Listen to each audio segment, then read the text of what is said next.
साथियों नमस्कार। आज हम आप लोगों को विश्व गुरु कबीर साहब की वाणी के अनुसार समझाएंगे कि सदगुरु कबीर साहब ने एक भटकी हुई आत्मा की आवाज के बारे में समझाया है। जैसे कि इस संसार में लोग नाना प्रकार की भक्ति करते हैं और नाना प्रकार से संसार में भटकते हैं, विभिन्न प्रकार के धर्मों में जाकर अपने अपने अनुसार परमात्मा की खोज करते हैं, परमात्मा की भक्ति करते हैं। और इसका सबसे बड़ा कारण ये होता है कि सच्चा गुरु नहीं मिलता है, आत्मज्ञान नहीं होता है, तो समस्त संसार के लोग नाना प्रकार की भक्ति करते हैं, सारा जीवन बर्बाद हो जाता है, आत्मा परमात्मा का ज्ञान नहीं होता है। तो संसार में समस्त लोगों को संसार में जो है तो गलत शिक्षा प्राप्त हो चुकी है। इसलिए साहिब कबीर साहब ने अपने शब्दों में किस प्रकार से समस्त संसार को समझाने के लिए, जगाने के लिए क्या शिक्षा दी है, क्या बताया है, हम आपको वही बतलाते हैं। चलिए, इस वाणी में सदगुरु कबीर साहब ने किस प्रकार से आत्मा की आवाज बनकर बोला है। जैसे एक प्रकार की आत्मा होती है जो परमात्मा को खोजती है और परमात्मा से नहीं मिल पाती है, इस प्रकार से विरह होता है, उसका तड़प होता है, दर्द होता है, तो इसी प्रकार से बयान करती है। तो चलिए क्या बयान करती है। शब्द कहता है सदगुरु कबीर साहब का, कौन मिलावे मोही वा जोगिया रे, जोगिया बिन रहा न जाए।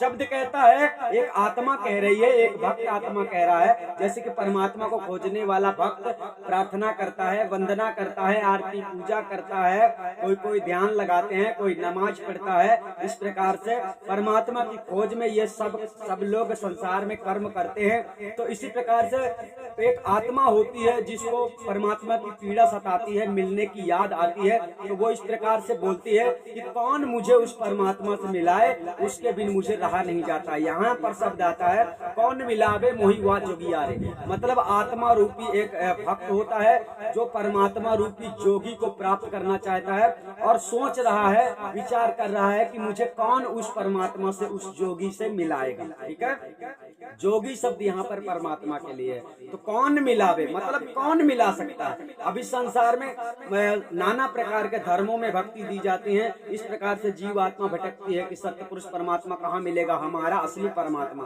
वास्तव में इस बात को समझना है। सदगुरु कबीर साहब ने कहा है, जासो नाता आदि का बिसर गया सो ठौर, 84 के बस परा कहे और की ओर। मतलब आप समस्त आत्माओं का एक मूल केंद्र था, मूल स्थान था, अर्थात वो परमात्मा सत्ता की जगह में आप लोग रहते थे, जहाँ पर किसी प्रकार से सुख दुख हानि लाभ कर्म धर्म और ये सब नौटंकी जो वर्तमान में लोग करते हैं, ये सब आत्मा कुछ भी नहीं करती थी। लेकिन इस शरीर में आने के बाद आत्मा बुरी तरह से फंस गई है, तो अब छूटना चाहती है, परमात्मा से मिलना चाहती है, इसलिए ऐसी बात कह रहे हैं। तो सदगुरु कबीर साहब ने कहा, 84 लक्ष्य योनियों में आप लोग भटक गए हैं, यानी आत्मा इस शरीर में संसार में फंस गई है, तो आत्मा जा नहीं पा रही है जहाँ से आई है।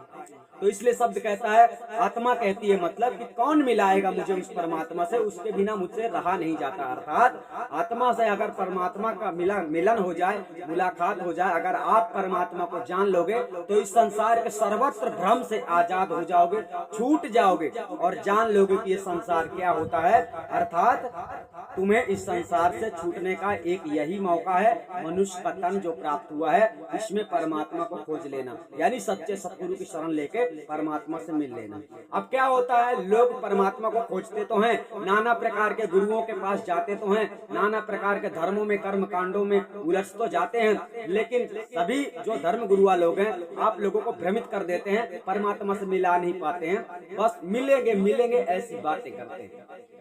तो होता क्या है, यही पर आत्मा की आवाज है जो आत्मा अपने तरफ से बयान कर रही है कि कौन मिलावे मोही वा जोगिया रे, जोगिया बिन रहा न जाए। मतलब आत्मा परमात्मा के बिना सुख प्राप्त नहीं कर सकती है संसार में, चाहे कोई नमाज पढ़े, चाहे आरती पूजा पाठ करता रहे, चाहे कुछ भी तमाशा करता रहे, चाहे ध्यान करता रहे, कुछ भी करता रहे। ठीक है, तो उसके बिना आत्मा को शांति नहीं मिलेगी। इसीलिए आत्मा कह रही है, आत्मा की विरह कह रही है, एक दुखी भक्त आत्मा कह रही है कि मुझे उसके बिना चैन नहीं आ रहा है, सुख नहीं मिल रहा है। ठीक है, अब आगे किस प्रकार से शब्द कहता है, हाँ हिरनी पिया पारधी मारे शब्द के बाण, जाहि लागे सरे जाना ही और दर्द नहीं जान। बहुत सरल शब्दों में समझना है। यहाँ पर कहा जाता है हाँ हिरनी मतलब एक मनुष्य प्राणी भक्त आत्मा जो होता है ये हिरन के समान है जो संसार में भटकता फिरता है। अर्थात एक हिरन होता है जिसके नाभि में कस्तूरी होती है, उस कस्तूरी की सुगंध जब उसको प्राप्त होती है तो बड़ा आनंद आता है। इसी प्रकार जब किसी मनुष्य को परमात्मा की जिज्ञासा होती है और कोई बता देता है कि परमात्मा कहाँ मिलेगा, कैसे मिलेगा, तो मनुष्य के अंदर एक संतुष्टता हो जाती है कि चलो परमात्मा मिलेगा तो सही, तो आदमी जतन करने में लग जाता है। तो इसी प्रकार से सत्संग करने वाले सभी संसार में लोग जो हैं इस संसार में पारधी के समान है। पारधी का मतलब शिकारी होता है। शिकारी जो जंगल में जाता है, हिरणों का अन्य जीवों का शिकार करता है, उन्हें मार के अपने पास ले आता है। इसी प्रकार संसार में ज्ञानी लोग हैं, अपने ज्ञान से समस्त लोगों को अपना शिष्य बना लेते हैं। अर्थात आप लोग गुरुओं के ऊपर भरोसा करके उनके ऊपर विश्वास कर लेते हैं और उनकी बातों पे चल पड़ते हैं। जो लोग मुक्ति की बात करते हैं, मतलब नाना प्रकार के धर्म जो बने हुए हैं, ये मुक्ति की बात करने वाले लोग हैं। मुक्ति दिलाना, मुक्ति प्राप्ति करना, मुक्ति प्राप्त करवाना ये इनके बस की बात नहीं है, क्योंकि इन लोगों ने उल्टी शिक्षा दी है, आत्मा परमात्मा का स्वरूप ज्ञान नहीं करवाया है। इसीलिए हाँ हिरनी प्रिया पारधी मारे शब्द के बाण।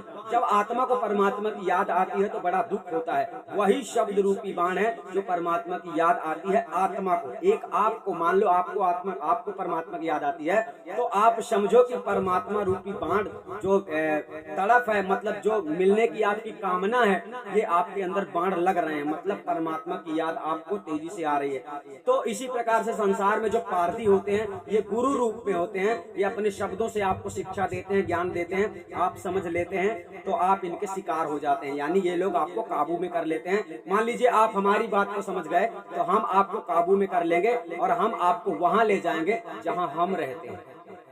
इसी प्रकार से आत्मज्ञानी जो व्यक्ति होता है वो संसार से यानी विरक्त होता है। विरक्त का मतलब यही है कि वो मुक्ति प्राप्त कर लेता है, वो आत्मा परमात्मा को जान लेता है, इसलिए सुख शांति से संसार में रहता है और इसके बाद संसार से मुक्त हो जाता है, दोबारा आवागमन के चक्र में नहीं पड़ता है। तो आगे शब्द कहता है हाँ हिरनी पिए पारधी मारे शब्द के बाण, और दूसरा शब्द कह रहा है कि जाहि लाग सर जाने और दर्द नहीं जान। इसका मतलब है कि जिसके अंदर वो पीड़ा है परमात्मा से मिलने की, वो पीड़ा केवल वही जान सकता है जिसको होती है, जिसको परमात्मा से बिछड़ने का गम है। और जिसे परमात्मा से बिछड़ने का गम नहीं है उसको इस दर्द का पता नहीं लगता है कि परमात्मा से बिछड़ने का दर्द क्या होता है।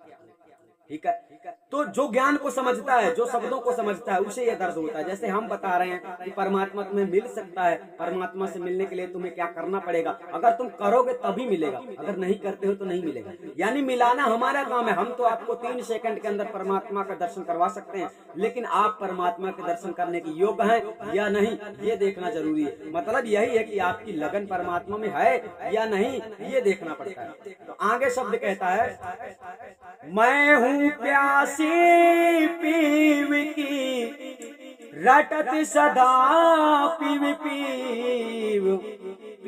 मिला तो जीव है नहीं सहज त्यागो जीव। मैं हूँ प्यासी पीव की। एक बात ध्यान में रखना, मनुष्य के अंतर्गत विद्यमान जो चेतन आत्मा होती है, जीव आत्मा होती है, जो अज्ञान रूप दशा में संसार में भटकती है और 84 लक्ष योनियों में भटकती है। तो इसको जो मनुष्य का तन प्राप्त होता है तो इसकी मनुष्य के तन की एक प्यास होती है कि परमात्मा मिल जाए, जीते जी मतलब परमात्मा मिल जाए, परमात्मा के दर्शन हो जाए, आत्मा परमात्मा का ज्ञान हो जाए तो मोक्ष हो जाए। तो जीव का एक उद्देश्य है, लेकिन उद्देश्य को नहीं समझने वाले व्यक्ति संसार में भटकते रहते हैं, नाना प्रकार के ग्रंथों में उलझकर उल्टे सीधे आचरण करते रहते हैं, जिससे मुक्ति नहीं होती। तो मैं हूँ प्यासी, आत्मा की प्यास है, इस आत्मा की प्यास है कि परमात्मा की प्राप्ति हो जाए, परमात्मा को मैं जान लूं कि परमात्मा कौन है। इसलिए परमात्मा को हर रूप में, हर जगहों में, नाना प्रकार के धर्मों में लोग परमात्मा की भक्ति करते हैं, परमात्मा की बात करते हैं, मुक्ति की बात करते हैं, लेकिन वो केवल बात ही करते हैं, परमात्मा के बारे में जानते नहीं, पर मुक्ति का भेद जानते नहीं है। और इस जब मुक्ति का भेद आप जानोगे नहीं तो मुक्ति होगा कैसे, संभव नहीं। तो आगे चलते हैं। मैं हूँ प्यासी पीव की रटत सदा पीव मिला तो जीव है नहीं तो सहज त्यागो जीव। इसका मतलब ये होता है कि अगर परमात्मा जीते जी तुम्हें मिल जाता है, अगर परमात्मा को मिलाने वाला सच्चा गुरु मिल जाता है तो आपका जीवन सार्थक हो जाता है। अर्थात जीव जो इस तन को धारण करता है तो ये तन भी सार्थक हो जाता है और जीव खुद का भी कल्याण कर लेता है, यानी मनुष्य तन प्राप्त करने का एक मकसद पूरा हो जाता है। और अगर परमात्मा नहीं मिलता है तो आसानी से ये तन ऐसे ही चला जाता है जैसे अन्य जीव जंतुओं का, पशु के समान, यानी ये जिंदगी पशु के समान हो जाती है। अगर परमात्मा ना मिले तो आप ये समझो कि पशु के योनि में जन्म लिए थे और पशुओं की भांति ही मर गए, क्योंकि पशु पक्षी हित अनहित तो पशु पक्षी भी जानते हैं, लेकिन मनुष्य जो होता है गुणों का खान होता है, ज्ञान का सागर होता है। अपने ज्ञान से वो अपनी चेतना को जगा सकता है और चेतना जाग जाने पर सही मार्ग मिल जाता है, सही मार्ग मिल जाने पर आत्मज्ञान हो जाता है, आत्मज्ञान हो जाने पर मुक्ति हो जाती है, यानी आवागमन से मुक्त हो जाता है। आगे शब्द कहता है, सदगुरु कबीर साहब ने मतलब इस शब्द में बहुत गहराई का विषय समझाया है, अब आपको यहाँ पर समझना है। साहब कहते हैं, पिए कारण पियरी भाई लोग कहें तन रोग, पिया मिलन के खातिर में या जतन का योग। इस शब्द को ठीक से समझना, हमने उल्टा बता दिया है, चलो इसको हम सीधा फिर से बताते हैं। पिय कारण पियरी भाई, पिय कारण पियरी भाई लोग कहाँ तन रोग, 4-6 लंघन मैं किया पिया जतन के योग। पिया जतन के योग मतलब परमात्मा से मिलने की जो आप लोगों की कामना होती है और आप लोग जतन करते हैं, मतलब गुरु बनाते हैं, पूजा करते हैं, पाठ करते हैं, ये सब जतन है। मतलब आप जिसके पास जाते हैं वो अपनी युक्ति बताता है, जतन बताता है कि इस प्रकार से काम करो तो मुक्ति मिल जाएगी, इस प्रकार का ये मंत्र जपो, फलाना जो भी नाना प्रकार की बातें करते हैं, तो इस प्रकार से सब लोग जतन बताते हैं और आप लोग जतन करते भी हैं। तो जो मनुष्य के अंदर पीड़ा होती है, जो तकलीफ होती है, जिससे परमात्मा की मिलने की मतलब प्यास होती है, उसकी कुछ दशा ही अलग हो जाती है इस संसार में। उसके अंदर वैराग्य हो जाता है, वो मोह माया से लगभग पहले ही परे हो जाता है। मतलब इस संसार में उसका मोह माया में मन ही नहीं लगता है, जैसे शादी करना, पैसे कमाना, नाना प्रकार के कर्मों में उसका मन नहीं लगता है, जिसका मन परमात्मा की खोज में लग जाता है ऐसे व्यक्ति को। तो कुछ लोग ऐसा समझते हैं संसार में परमात्मा के भक्तों को पागलों की तरह पागल घोषित कर देते हैं, यानी कह देते हैं वो हाफ माइंड हो गया है, वो पागल हो गया है। कुछ ऐसी स्थिति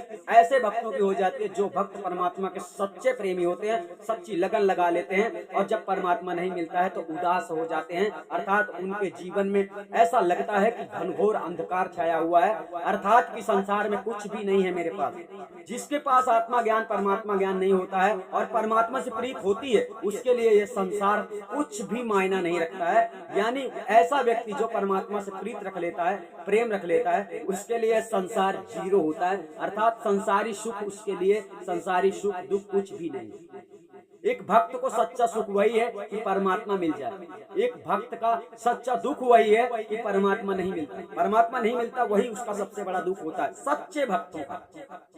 तो अब आगे सदगुरु कहते हैं कि चलो तुमने जतन तो किया है, लेकिन सदगुरु कबीर साहब कहते हैं कि कैसे मिलेगा। आप बतला रहे हैं कि मिलेगा कैसे, तो सदगुरु कबीर साहब कहते हैं अपने शब्दों में, कहाँ कबीर सुने जोगिन हो, तन में मना ही मिलाए, अपने प्रीत के वास्ते बहुर मिलेंगे आप।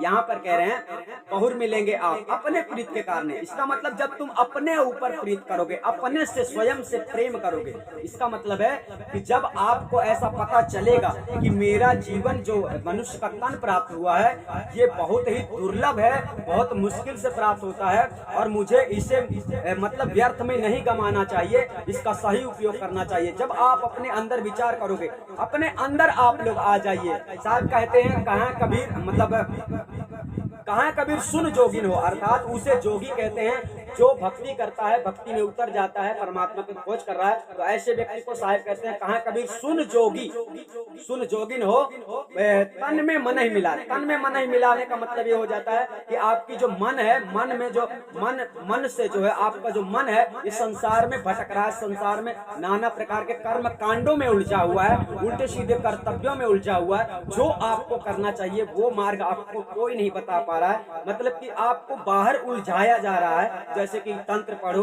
मंत्र पढ़ो, है ना, और सुमिरन करो, भजन करो, ध्यान करो। इस प्रकार से आप लोगों को बाहरी ऐसे कर्म कांड करने के लिए दिए जा रहे हैं जिसके पास तुम जतन करने को जाते हो परमात्मा से मिलने के लिए, तो आप लोग विचार नहीं कर पाते हो। परमात्मा को कोई नहीं खोज सकता, परमात्मा को पाने का कोई विधान साधन नहीं है। परमात्मा को पाने का एक ही साधन, एक ही विधि, एक ही नियम है कि सच्चा सतगुरु अगर आपको मिल जाता है तो आपको परमात्मा के दर्शन हो जाते हैं। दूसरा कोई विधान संविधान संसार में नहीं है परमात्मा को जानने का। तो सदगुरु कबीर साहब ने इसमें समझाया है, कहाँ है कबीर सुन जोगन हो तन में मन ही मिला। अपने मन को खींच लो, पहले केंद्रित कर लो, अंदर कर लो, अपने अंदर कर लो, अर्थात तब विचार करो कि अब मैं करूं क्या। नाना प्रकार के जतन करने की आवश्यकता नहीं है, आपको एक ही काम करना इस मार्ग में आवश्यक है कि सच्चा सतगुरु ढूंढ लेना।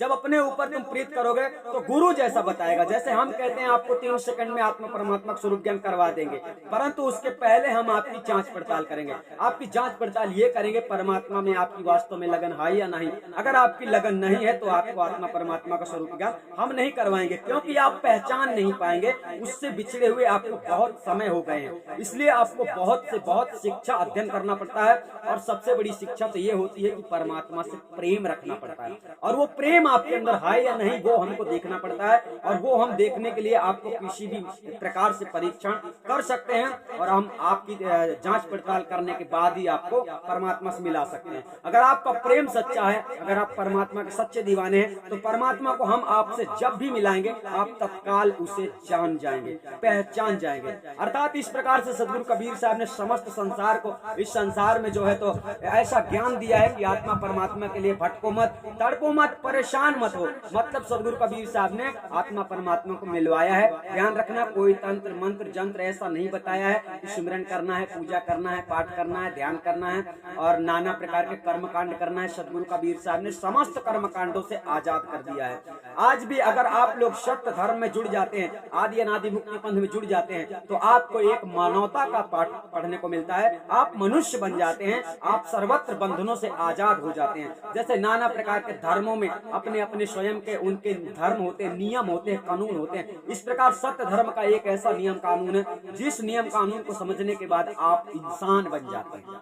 तो आप समझ गए होंगे विश्व गुरु कबीर साहब ने इस शब्द में किस प्रकार से समस्त संसार को अपनी शिक्षा दी है, और अपनी शिक्षा के माध्यम से सदगुरु कबीर साहब ने सबको शांति देने का प्रयास किया है, शांति ज्ञान देने का प्रयास किया है, अर्थात मुक्ति दिलाने की बात कही है। और मुक्ति साहब ने दिलाया भी है। जब आप हमारे बताए मार्ग पे चलोगे तो आपको मुक्ति मिलना निश्चित है, कोई नहीं रोक सकता है। ठीक है, क्योंकि आत्मज्ञान होने के बाद आपको परमात्मा का स्वरूप ज्ञान ऑटोमेटिक हो जाता है, आत्मज्ञान होने के बाद। और आत्मज्ञान बिना गुरु के द्वारा प्राप्त नहीं होता है, ये आपको समझना है। तो साथियों, हम आपको फिर मिलेंगे, तब तक के लिए धन्यवाद। वीडियो को ज्यादा से ज्यादा शेयर करें ताकि समस्त संसार के लोग, सभी धर्मों के लोग, परमात्मा को चाहने वाले लोग, परमात्मा के प्रेमी जितने हैं, वे सभी परमात्मा को प्राप्त कर सकें। धन्यवाद। हम आपको फिर मिलेंगे। नमस्कार। नमस्कार साथियों, नमस्कार नमस्कार।